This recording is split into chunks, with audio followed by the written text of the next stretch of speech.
Good afternoon, my friends. This is the Grimflayer. Hope you're all doing very well today, and I am here to bring you this afternoon a three-part video series, three brief but separate videos, where we are going to answer the burning question on many viewers' minds, which is, what is the meta going to look like, and how should we prepare for it? So, in this first video, I am going to talk simply and concisely about the changes I expect to see in the meta. We did do that in my Bye Bye Hogaak video. We did touch on that, but it was couched within other things, thoughts on the bans in general, and it was a little bit more, shooting from the hip, a little more rambly. So in this video right here, I am going to talk specifically and solely about what changes I expect to see in the meta. Then, having done that, we will then do two other videos today. One will be a BG Rock Golgari midrange deck tech, and the other will be my deck tech for Abzan Stoneblade. And one of the reasons I wanted to separate the video that could have been one or maybe two videos into three is so I don't have to repeat myself, I don't have to be redundant, explaining what the meta changes are in the Rock video and also what the meta changes are in the Abzan video. So we're going to explain the meta changes here, and then later on we're going to do deck techs. Thank you so much to all Patreon supporters who make this content possible, and without further ado, let's begin. Alright everybody, so I'm recording this on Friday, August 30th, and as you can see here, what we're looking at is the first 5-0 dump. Shout out, by the way, to the people on Reddit who put all this together. Very, very useful. So, obviously a million Stoneforge Mystic lists here. We cannot read too much into this because it is simply, number one, the first dump of 5-0s post-ban, and number two, the way they curate the lists. Like, they only show which different lists 5-0'd. You don't know how many of Green-White Tax is 5-0'd, how many Esper Urza decks 5-0. You just know that at least one of that archetype 5-0'd. That said, it is still, like, my meta predictions are kind of independent of this. I just looked at this list to maybe confirm, shore up some of the opinions. So we can use these lists, these 5-0 lists as examples as I talk about the meta. That's what we're going to do here. And the number one biggest prediction that I have in terms of decks we're going to see more of is the big mana archetype. A few different big mana decks out there, including some more rogue ones that might have more room to breathe now that Faithless Looting and Hogaak have been banned, and now that Stoneforge Mystic is in the format. Stoneforge is a very flexible, very powerful card. It's got built-in card advantage. It's good value on multiple axes, but you are not playing Stoneforge Mystic if you want to end the game as fast as possible in an extremely linear fashion. Therefore, the big mana decks tend to go over the top of the Stoneforge Mystic decks, and that is why I predict the big mana archetype will return to greater prominence than we've seen in a while. So, like I said, there's some rogue ones, but this is most certainly not a rogue deck that we're looking at. This is mono green Tron, which these days tends to be back off of Karn the Great Creator and the Wishboard sideboard. It is a more traditional stock version of Tron that sees more play with just the big payoffs. They're either going to get there in terms of assembling Tron, or they're really not. I think for us on BGX, it might even be a little bit better that they're off of the Great Creator, just because especially on Rock, our land disruption can realistically win us the game, even if we're not otherwise curving out perfectly. But no matter how you slice it, Tron is going to be at the very top of the meta, I predict. And many other people predict too, at least for a while, at least until maybe some of its predators rise back up. Major thing to watch out for now is Veil of Summer is fairly stock in Tron, and we really hate to see that on the BGX archetype. It's very, very good against us, but we do expect Tron to be right up at the top tables, and we also expect Valakut decks maybe not to be as well positioned or as numerous as Tron, but arguably we'll see an even bigger leap, because Valakut was pretty well oppressed, as far as I can tell, by the Faithless Looting decks of the format, and now that they're gone, Valakut is going to go from relative obscurity to arguably well positioned more or less overnight. And again, maybe we won't see as much of this as Tron, but it's probably a greater proportionate increase in meta share. And of course, there are new forms of technology that might get adopted in these Scape Shift decks, including Wrenn and 6, including Veil of Summer, like we just mentioned in Tron. Neither of them are present here, but there is also the whole Madcap Platinum Empyrean transformative plan in this particular list. So whatever the Valakut variant, they've probably got some kind of a curveball to throw at us, even if it's just a lot of value plays like Tireless Tracker or Obstinate Bailoff. Either way, these are two examples of the big mana decks that I fully expect to be a larger presence in the format moving forward. The next archetype that we expect to achieve greater prominence in Modern is Urza Sword, Urza Blade, whatever you want to call it. Whether or not it plays Stoneforge Mystic, the Urza Lord High Artificer deck with the Sword of the Meek combo is definitely a deck that seems poised to complete its charge to the very top of the meta. It's been there or thereabouts, ever since it was conceived of in the wake of Modern Horizons. But for a variety of reasons, it's a deck that seems like it took a little while to get as much traction as it deserves, to catch on as much as its power level perhaps indicates. And I personally still have not really run into it much, but I do know the meta share is big. A lot of other people are saying it is out there. I see other streamers playing against it all the time. So this is definitely a deck that we need to account for when building our 75s. So the third archetype that we expect to see more of in the wake of the looting bans is the red deck wins archetype. Burn, whether it's traditional Burn or a spicy black splash version of Burn that we see here having 5-0, or mono red prowess, perhaps including the more rogue variants of red deck wins if you count 8-whack, something like that. Those decks seem poised to rise to prominence as well. Now, mono red Phoenix, of course, was arguably the best. You can make an argument anyway for it having been the best of the bunch. That deck is going to have taken a big, big hit from the loss of Faithless Looting, right? But the red deck wins decks in general, we on BGX, we definitely kit out for them in more or less the same way, right? Something like Weather the Storm's stock may rise or fall depending on specifically which variant of red deck wins we're thinking of. But generally speaking, we want the same types of deck structure if we are concerned with the red deck wins archetypes. So definitely want to come prepared for Burn. I know that in my announcement video about the spoilers, about the bans rather, I did speculate that maybe the presence of Stoneforge Mystic, especially if it becomes ubiquitous, will result in Burn taking a nosedive in the meta. I didn't say nosedive, but Burn dropping off a bit in the meta simply because Batterskull is a hard card for these decks to beat. But I actually think I actually don't know how likely that is. I think we are kind of in a position where almost whether or not Stoneforge Mystic is super common at the moment, we are going to still see a lot of red deck wins archetypes, simply because, if for no other reason, when the meta is in flux, decks like Burn tend to do really well. So if you see a black land out of Burn, apparently, I didn't know about this till I saw this 5-0 list. We need to be on the lookout for Lightning Skelemental, which is an incredibly scary card against mid-range decks like our own. But leaving that aside, we know what Burn does, we know what it's up to, and we know how to tech against them, and I think we should be, at least for the near future. Finally, my friends, we should anticipate the rise of other artifact-based decks besides Urza, specifically Hardened Scales Affinity and Traditional Affinity. Those decks are looking fast now, with the looting decks gone. Faster than they looked before, rather like Burn. Relative to the rest of the format, they're now one of the fastest things you can be doing.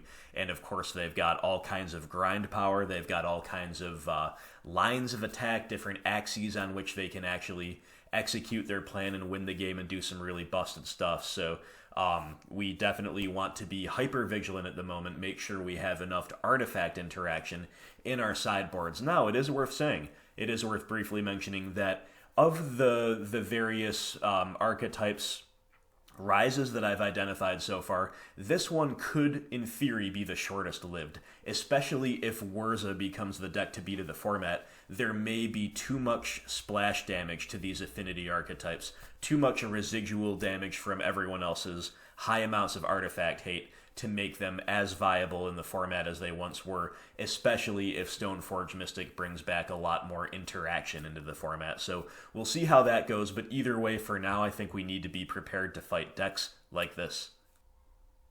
Next up, my friends, we need to talk briefly about the decks whose meta share will be trending down, and of course I'm going to just talk about the archetype in general. The graveyard-based decks, we are going to be seeing less of them overall, and they are going to be less overwhelming. When we do see them, it will not be have a pile of hate or bust. It will be, okay, maybe Inquisition into Scooze is a realistic win condition, or maybe a Nile Spellbomb will help me stabilize to get there, they're just not going to be as powerful as they once were. That said, as we can see here, this is a classic take on Dragon at just 5-0'd, the very first 5-0 dump after the looting ban. So these decks are they're reeling from the ban of looting and the ban of Hogaak, but they are far, far from dead. You'll see a Tome Scour variant also seeing play as a different way to fill up the graveyard on turn one, basically. But in any case, I don't want to undersell the presence of these decks, but I also don't want to oversell them. I think it is perfectly reasonable to assume, to state the obvious, the graveyard decks will be taking a step back in terms of their meta share. And next, despite this deck's presence as a 5-0 here, again, the first 5-0 dump it shows up, I expect Eldrazi Tron. I'm doubling down on my prediction that Eldrazi Tron will continue ceding meta share to Green Tron, and that is simply because, number one, Chalice of the Void is definitely not as well positioned as it once was. It doesn't seem particularly good against Stoneforge Mystic decks. It definitely preyed to some degree upon the presence of Faithless Looting in the looting decks and in the Hogaak decks. And now that those things have changed, Chalice is definitely not as good as it used to be. And if Chalice is not well positioned, the general conventional wisdom is that neither is Eldrazi Tron. I also understand that Eldrazi Tron has a pretty bad matchup against regular Tron, against Green Tron. So it almost becomes like a critical mass. A critical mass of meta share where Eldrazi Tron might be clinging on in the middle of tier 2 or even high tier 2, but if Green Tron reaches the heights that we expect it to reach, that will in turn help further push Eldrazi Tron out of the meta. That said, it's still obviously a real deck. None of these decks that I'm talking about, or these archetypes that I'm talking about, losing meta share are going to fall off the face of the earth. But I think it's going to continue losing meta share as it has done ever since Bridge from Below got banned, basically. And that's a good thing for us. We, on the Rock or on other green-black decks, don't like these Eldrazi decks that can grind well and have lots of value-oriented plays, but also at the same time go over the top of us. We ask that you only do one or the other, right? If you want to grind with us, good. We'll go to the mat, we'll grind for days. If you want to go over the top of us, well, you're probably linear and we'll do our best to disrupt and clock you. But if you're an Eldrazi Tron deck, you're kind of doing both. The deck can lose to itself, but if it's functioning really well, really hard for us to keep up with it. So, just a brief aside, I will be writing about how to beat Eldrazi Tron for my patrons this month on Patreon. All tiers are eligible to read the scouting reports, and that's what this month's topic will be, is Eldrazi Tron. So we're still going to be prepared to beat it, but hopefully it will slip away slowly but surely in the meta. Finally, my friends, we'll talk about a couple of archetypes that could kind of either tread water in the meta or could break one way or the other. They could increase, they could decrease. It kind of depends on how they're able to handle the field, because these decks are more reactive, more interactive. They need to be able to adjust to the meta, right? So the first one, of course, is blue-white control, and again, this will be based on how well it can handle all of the changes I've already mentioned in this video, how it can handle Stoneforge Mystic decks, how it can handle Jund and other BGX decks, Jund being probably the worst one for it, the best equipped to outgrind it. But it is worth mentioning that number one, the blue-white decks themselves can play Stoneforge Mystic. What we're looking at here is a more traditional list that does not play it. Instead, we're leaning more on the sweeper effects, of course, and the planeswalkers, which is what we're used to seeing. But many blue-white mages will pair back on those things and maybe increase spot removal or stack interaction in order to leverage the Stoneforge Mystic package. So we'll see what catches on there. I'm sure both are viable. I'm sure both will see play. But in any case, the blue-white deck and blue-white X in general is just like BGX in that it's popular enough and it's viable enough and it's customizable enough that even if its position as an archetype kind of waxes and wanes, it will never really go away. It's never really going to go anywhere. So as far as where it goes in the meta, again, I could see it treading water. I think I'd have to predict that if I was forced to make a prediction, but this one could break either way. And finally, along those same lines, my friends, is our beloved BGX archetype, and we can extrapolate from BGX into mid-range decks in general. What we're looking at right here is kind of a traditional Jund list, that 5-0'd. Kind of a blast from the past to see Huntmaster the Fells at all, much less main deck, much less two of them, so shows you how the value-oriented, simple life gain and board control pieces, the presence of Huntmaster is an indication of a fair format, right? So that's kind of a promising sign for those of us who like the interactive side of this game. But in any case, BGX, much like UWX, will probably roughly tread water overall. And it will wax and wane depending on how it can handle the changes I've already mentioned in this video. There's a lot of little mini battles, some BGX civil wars going on. You've got Kinjund with Kolagan's Command, or Coligan's Command. People make fun of how I say it. I don't know. I guess it is Coligan's Command, but it's going to be a hard habit for me to break.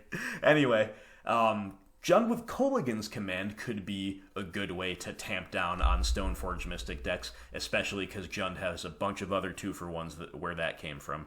But, of course, Stoneforge in itself is good against Jund. It's just an inherent 2-for-1 if nothing else. Good proactive things to do. And then both of these decks are looking somewhat vulnerable to the rise of big mana, so we've got Golgari mid-range with the main deck Fields of Ruin and the higher quantities of cards like Fulminator Mage, cards, maybe even higher quantities of other really well-positioned hate cards like Oof and Plague Man. More on that in my deck tech. Rock might be very well-positioned, even though it doesn't have as many new toys as the other 3-color BGX decks. Rock could definitely still have a really powerful niche in the format, despite not getting the Stoneforge Mystic, not getting the Renin 6. No new toys for us. Still, definitely, all of the BGX decks, it's a great time to play BGX. Even kind of the odd man out, traditionally seen as the odd man out, Sultai, has got some really good things going on for it. I just had a great donation league with Sultai a couple days ago on this channel. So yeah, the mid-range decks, they could really go up or down depending on how they deal with this broad meta, this new, brave new modern. But ultimately, if I had to guess, I would say that they're treading water. So just to wrap things up, you can see all the crazy builds that with 5-0'd. We've got Soul Herder, Dead Guy Ill, which is very cool to me, the black-white mid-range with Stoneforge. We've got Swan Hunt. We've still got the linear decks like Infect, Black, White, Hawk, and Smallpox, like you name it, it's there. Amulet Titan, another of those big mana decks we should expect to rise. Hey, Scred Red, even Scred Red, this deck could really take advantage of a more mid-range oriented format. So those are my thoughts on the meta in the next few weeks, and maybe even beyond that, in the wake of the bans and the unbans. So as mentioned at the beginning, that was kind of something that people have been asking me in general, so I wish to address it, and it is also going to inform the decisions I make in the upcoming deck techs. The next 2 videos on this channel are going to be a BG Rock deck tech and an Abzan Stoneblade deck tech. So I hope you watched this video first before you watched those, so everything makes sense. And thank you so much for watching. Thanks again to all Patreon supporters. And of course, my friends, let me know in the comments what you think. If you've got any other spicy predictions to make, let them rip. We'd all love to hear it. We'd all love to talk about it. So thanks so much, and stay tuned to the channel. check out those deck techs I've got coming up, and we've also got, of course, more gameplay coming to you soon. Thanks again. I will see you around.